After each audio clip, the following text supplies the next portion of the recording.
أول ما دخل القرية قابله صاحبه تينجي وهو فتح بقها من الصدمة وقال له: إيه يا عم، رحت الغابة لوحدك تاني؟ هو أنت بتحب تعيش في وضع الصعوبة القصوى ولا إيه؟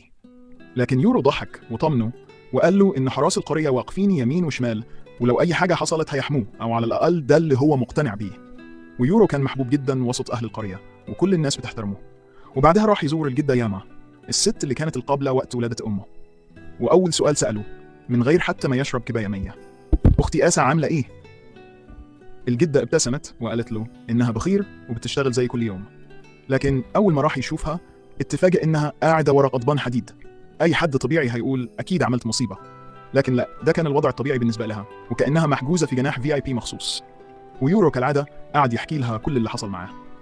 قال لها إنه اصطاد طائر نادر جدا، لكن بصراحة كان نفسه يصطاد حاجة أكبر، خنزير بري أو غزال أو أي حاجة تشبع بطن أهل القرية، لأن المحاصيل السنة دي شكلها مش